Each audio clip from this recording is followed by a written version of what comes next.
Hello students, तो अब तक हमने स्टैटिस्टिक्स में क्या सीखा? अब तक हमने सीखा डेटा को कलेक्ट कैसे किया जाना है। कलेक्ट किया और डेटा को एक सही सिमिलर क्वालिटीज के अकॉर्डिंग अरेंज किया जाए, कैसे किया जाना, that is organisation of data.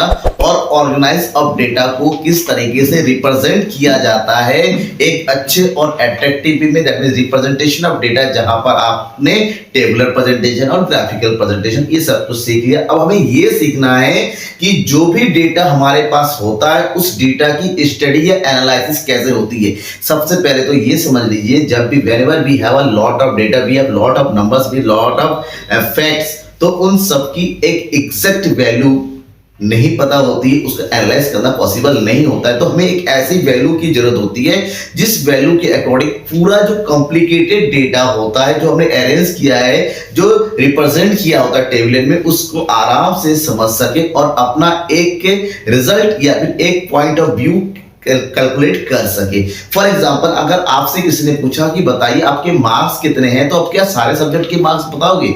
नहीं ना, हम ये बोल देंगे हमारे 10th में 70% है, 75% है, 12th में इतने परसेंट है, हम अपना परसेंट बता देते हैं। तो वो परसेंट क्या होता है? एवरेज होता है। यानी कि आपके जो पांचों सब्जेक्ट के मार्क्स है, आपने उन मार्क्स को ना बता के आपने केवल उसका एक एवरेज बता दिया है। इसका मतलब उस एवरेज ने किस चीज का काम किया? उसने काम किया आपके मार्क्स का एक सेंट्रल पॉइंट बता दिया कि मेरे 70% है, लेकिन सारे मार्क्स 70 के आसपास ही है। ठीक है ना, हो सकता है किसी में 80 हो सकता है किसी में 60, बस उसके आसपास ही होता है। तो यहां पर हमें समझना पड़ेगा कि जो सेंट्रल टेंडेंसी है, जो जैसे कि मार्क्स का है कि 70% ने बता दिया कि आपका जो 5 सब्जेक्ट के मार्क्स कैसे होंगे। सेंट्रल टेंडेंसी डेटा का क्या बताता है? एक जो है एक ऐसा तरीका बताता है जिसके पता चल जाता है कि जो हमारा एवरेज निकल के आया है उस सारे डेटा को क्या करता है? रिप्रेजेंट करता है। इसका मतलब एक रिप्रेजेंटेटिव वैल्यू होती है। तो आज की इस पूरी क्लास में मैं आपको यही बताऊंगा कि एक्चुअली में सेंट्रल टेंडेंसी क्या होता है। सेंट्रल टेंडेंसी को हम दूसरे नाम से क्या समझ सकते हैं? एवरेज। ये एक एवरेज होता है। कई तरीके के एवरेज होते हैं जो आपको समझना है। तो सबसे पहले यहाँ पर ये समझिए कि what do mean by the central tendency. Central tendency refers to an average और a central value of statistical data. यानी कि जो भी डेटा आपका होता है उसका एक एवरेज होता है, उसकी एक सेंट्रल वैल्यू होती है, जैसे कि मैंने आपके मार्क्स का बताया। फॉर एग्जाम्पल, हमारे पास 100 स्टूडेंट्स का क्या है? मार्क्स है। अब 100 स्टूडेंट का मार्क्स है, तो स्कूल में आके पूछेंगे सर आपके स्कूल के बच्चों का रिजल्ट क्या रहा, तो हम बताएंगे इसका रिजल्ट ये रहा, इसका रिजल्ट ये रहा, इसका वो रहा, इसका फलाना डिम्पला, इसे बताएंगे? नहीं बताएंगे ना। तो 100 बच्चों का रिजल्ट पार्टिकुलर बता पाना पॉसिबल नहीं है।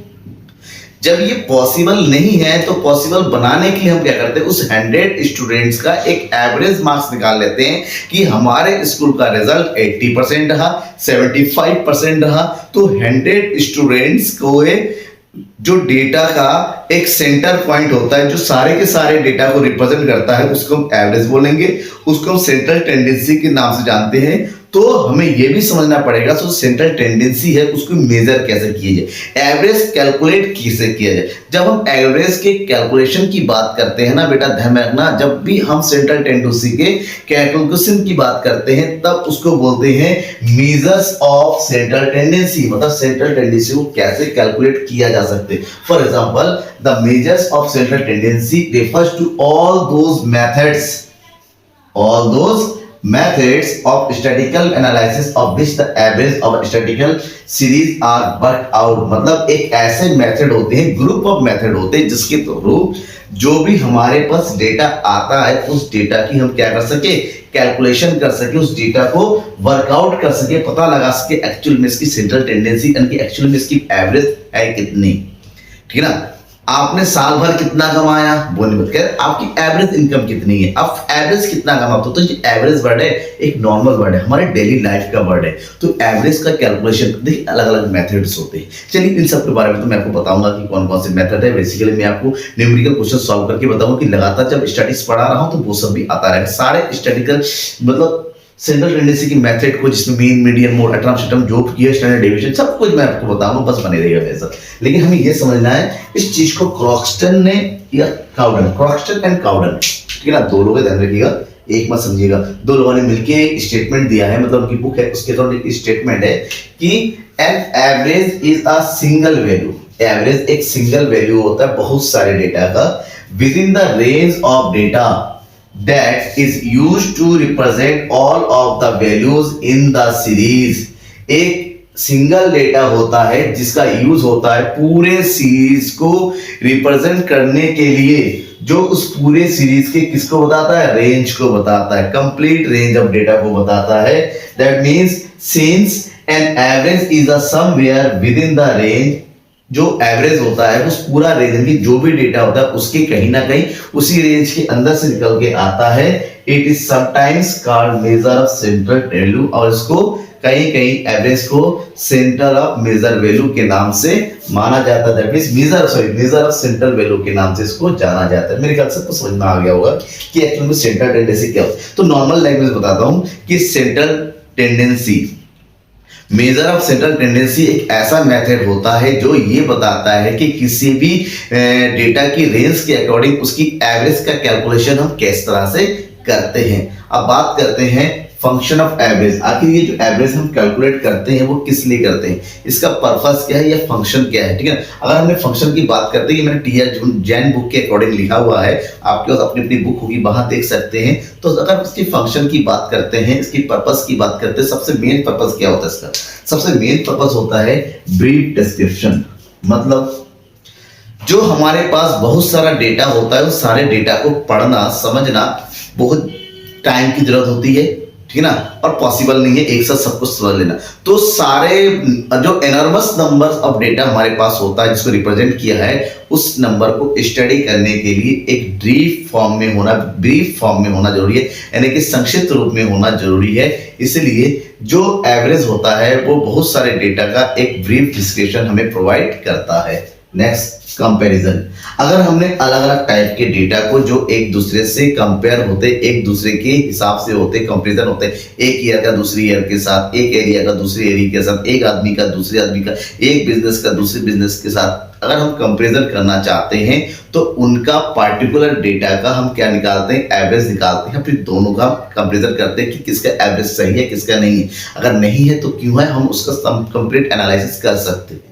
नेक्स्ट है फॉर्मुलेशन ऑफ पॉलिसीज। अगर आप बिजनेस से जुड़े हुए हैं, अगर आप गवर्नमेंट से जुड़े हुए हैं, तो गवर्नमेंट को जो पॉलिसीज बनाई जाती हैं, चाहे आप मनी से रिलेटेड बनाए, बैंकिंग से रिलेटेड बनाए, बजट का पॉलिसी बनाए, तो डेटा का होना कंपलसरी है। उस डेटा का एक एवरेज पॉइंट ऑफ आना है। जैसे फॉर एग्जांपल मनरेगा चलता है तो गवर्नमेंट ये सोचती है मनरेगा में हम जो पैसे लगा रहे हैं एक्चुअली में लोगों को उसका कितना फायदा मिलता है, तो एवरेज पॉइंट ऑफ निकलता है उसको कितना पैसा और बढ़ाया जाए, 2 रुपए 4 रुपए 100 रुपए 50 रुपए 1000 रुपए बढ़ाया जाए, कितना बढ़ाया, तो एक एवरेज डेटा निकाल के लेके आती है। इसका मतलब एवरेज से गवर्नमेंट को पॉलिसी फॉर्मुलेशन करने में बहुत ही ज्यादा हेल्प मिलती है। नेक्स्ट वन है स्टैटिस्टिकल एनालिसिस। किसी भी चीज को एज स्टैटिस्टिक्स एनालाइज करने के लिए एवरेज बहुत ही ज्यादा जरूरी है। अगर नंबरों को स्टडी करना है तो आपको एवरेज कैलकुलेट करना पड़ेगा, क्योंकि सारे नंबर की आप पर्टिकुलर एनालिसिस नहीं कर सकते।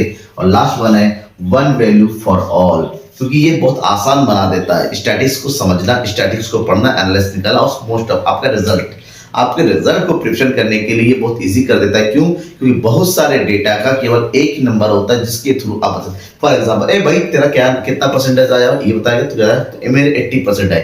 उसने अपने पांचों सब्जेक्ट को मिला के उसने केवल एक नंबर बता दिया 80%, तो हम समझ के नहीं पढ़ने में अच्छा वाला है, ठीक है ना। इसका मतलब एक ऐसा मेजर होता है जो बाकी सब के बारे में बताता है, ठीक है। लेकिन ये सब होने के बाद हमें ये भी समझना पड़ेगा कि एक अच्छा एवरेज कब काम आता है, एक अच्छा एवरेज की क्वालिटीज क्या है, that mean essentials of a good average. अगर हम अच्छे एवरेज की बात करते हैं उसकी अंदर कुछ क्वालिटीज होनी चाहिए जो कि सही मायने में एवरेज को बताएगा। सबसे पहली बात, क्लियर एंड स्टेबल डेफिनेशन। जिस एवरेज की बात करते हैं, जिस चीज के लिए हमें एवरेज निकालना, उसका पॉइंट ऑफ क्लियर होना चाहिए, उसकी डेफिनेशन, उसकी मीनिंग, उसका पर्पस, उसकी ऑब्जेक्टिव, उसके एम, सब कुछ क्लियर होना चाहिए, तभी हमें पता चलेगा। इस जैसे हम बता 80% बताते हैं, किस चीज के मार्क्स है, 10th के मार्क्स से क्लियर ऑब्जेक्टिव कि मेरे 10th में इतने परसेंट आए, तो डेटा का ऑब्जेक्टिव क्लियर होना जरूरी है जिसके अकॉर्डिंग हम एवरेज निकालते हैं। According to objective average changes भी हो सकते हैं। नेक्स्ट है रिप्रेजेंटेटिव। हमारा एवरेज ऐसा होना चाहिए जो जिस डेटा का एवरेज निकाला गया सारे डेटा को रिप्रेजेंट करना चाहे, मान लीजिए हमारे पास 10 नंबर है, 9, 10, 11, 12, 13, 14, 15, 16, 17, 1, 2, 3, 4, 5, 6, 7, 8, 9 और ये हो गया 18। तो हम क्या कहेंगे, इसका एक एवरेज लेना है, तो इस सबको तो हम क्या करते हैं, इसका ठीक मिड वाला आइटम हम उठा लेते हैं कि इसका एवरेज 14 होगा या 13 होगा। तो एक ऐसा नंबर होता है जो बाकी सबको रिप्रेजेंट करे, यानी कि कुछ उसके ऊपर होंगे, कुछ उसके नीचे होंगे। हम यहाँ पर एज ए एवरेज 9 को नहीं ले सकते, एज ए एवरेज 18 को नहीं ले सकते, क्योंकि 9 सबसे छोटा हो जाता है और 18 सबसे बड़ा होता है, जो बाकी को रिप्रेजेंट नहीं करेगा। तो एक ऐसा डेटा, एक ऐसा नंबर जो कंप्लीट डेटा को रिप्रेजेंट करे, वो एवरेज होता है और उसकी कैलकुलेशन अलग अलग तरीके से होती है। नेक्स्ट है सिंप्लिसिटी। डेटा कॉम्प्लेक्स नहीं होना चाहिए, यानी कि हम लेके आ रहे हैं, जैसे डेटा हमने कैलकुलेट कर लिया और ये हमारा कितना आ रहा है, ये हमारा आ रहा है 4.696455, ये कोई एवरेज सही से नहीं होता है। सिंपल होना चाहिए, उसको सिंपल वे में रिप्रेजेंट करना। अगर 4.696 ना करके हम 4.6 या 7 कर देते तो बिल्कुल सिंपल हो जाता है। तो एवरेज का सिंपल होना जरूरी है, इजी होना जरूरी है। नेक्स्ट है सर्टेनिटी, ये सर्टेन होना चाहिए, ये इसमें कोई किसी भी तरह का चेंजेस नहीं आना चाहिए according two variable. Absolute number, जो नंबर होना चाहिए वो ऑब्सोल्यूट होना चाहिए। एवरेज, पॉइंट, एस्टिमेशन, इसमें इस तरह की कोई भी बात नहीं होनी चाहिए। जो डेटा है ऑलरेडी वो एस्टिमेटेड है, तब उसका जब एवरेज निकालेंगे उसमें और दूसरा एस्टिमेशन नहीं होना चाहिए। हाँ, अगर कैलकुलेट करते हैं डेटा को इजी कन्वर्ट कर सकते हैं, लेकिन उसमें और भी ज्यादा चेंजेस हम नहीं कर पाएंगे। List effort of a change in the sample, ठीक है ना, least effect of a change. अगर हम सैंपल पे चेंज करते हैं, बाय द वे हम थोड़ा बहुत चेंज कर रहे हैं, तो उससे हमारे एवरेज पर विशेष फर्क नहीं पड़ना चाहिए। तो ये एक अच्छे और अट्रैक्टिव एवरेज की बहुत ज्यादा इसेंशियल्स पॉइंट है जो ध्यान में रखना चाहिए कि एवरेज कैसा होना चाहिए। अब हम बात करेंगे एवरेज कितने टाइप्स के होते हैं। अब अगर हम टाइप्स ऑफ एवरेज की बात करते हैं, तो एवरेज के टाइप्स को एक्चुअली में 2 कैटेगरी में बांटा गया है। That means फर्स्ट होता है मैथमेटिकल एवरेज, दूसरा होता है पोजिशनल एवरेज। मैथमेटिकल एवरेज ये बताता है कि एक्चुअली में उसकी कैलकुलेटिव एवरेज कितना आ रहा है, और ठीक है ना, वो उसका एवरेज पॉइंट ऑफ वैल्यू कितनी आ रही है, ठीक है। दूसरा पोजिशनल ये बताता है कि हमारे बीच जो डेटा होता है उसका मिड टर्म या फिर क्वार्टाइल टर्म कितना हो रहा है। तो जब हम मैथमेटिकल एवरेज की बात करते हैं, उसमें 3 तरह की एवरेज की कैलकुलेशंस होती हैं। एक है अरिथमेटिक मीन, दूसरा होता है ज्योमेट्रिक मीन और तीसरा होता है हार्मोनिक मीन, ठीक है। 3 तरीके। तो अरिथमेटिक मीन तो आपके कोर्स में है अभी फिलहाल, और ज्योमेट्रिक मीन, हार्मोनिक मीन जब आप ग्रेजुएशन लेवल में जाएंगे तब होगा। आप में से कोई ग्रेजुएशन का होगा तो मैं इसको बताऊंगा, लेकिन थोड़े दिन बाद ज्योमेट्रिक मीन और हार्मोनिक मीन। फिलहाल अरिथमेटिक मीन के बारे में हम पढ़ना शुरू करेंगे नेक्स्ट वीडियो से। दूसरी तरफ पोजिशनल वीडियो, एक होता है मीडियन, दूसरा होता है पार्टीशन वैल्यू और तीसरा होता है मोड। मीडियन ये बताता है किसी भी चीज को मिड वैल्यू कितनी होती है, मतलब मीडियन का मतलब होता है ये मिड वैल्यू को बताता है। जो भी डेटा है, डेटा का मिड बताता है, मीडियन। जैसे ये 2 चीजों को, डेटा को 2 ग्रुप में बांट देता है, ठीक है ना, 2 हाफ ग्रुप में बांट देता है इस तरह से। जो पार्टीशन होता है, पार्टीशन में कई सारी चीजें होती है। पार्टीशन वैल्यू में आपको जैसे क्वार्टाइल होता है, ठीक है ना, परसेंटाइल होता है, डिसाइल होता है, कई तरीके। अब मोड में ये बताया जाता है कि according to the frequency, most frequency वाला नंबर कौन सा, इस चीज को। तो ये अलग अलग तरीके से, अलग अलग पर्पस के हिसाब से एवरेज कैलकुलेशन की जाती है। तो नेक्स्ट वीडियो से मैं लगातार आपको हर एक पॉइंट को, अरिथमेटिक मीन, फिर मीडियन, पार्टीशन वैल्यू और मोड, इन सब के विद एग्जांपल अलग अलग तरीके पे, अलग अलग सीरीज पे, अलग अलग फार्मूले से किस तरह से कैलकुलेट करते हैं वो बताना शुरू करूंगा। बस ज्यादा से ज्यादा अपने दोस्तों के बीच में शेयर कर दीजिए इस वीडियो को कि सेंट्रल टेंडेंसी की कैलकुलेशन शुरू हो चुकी है सर की क्लास में, द इकोनॉमिक्स गुरु में। वो जुड़िए और ठीक है ना, क्लास का फायदा ले। Thank you.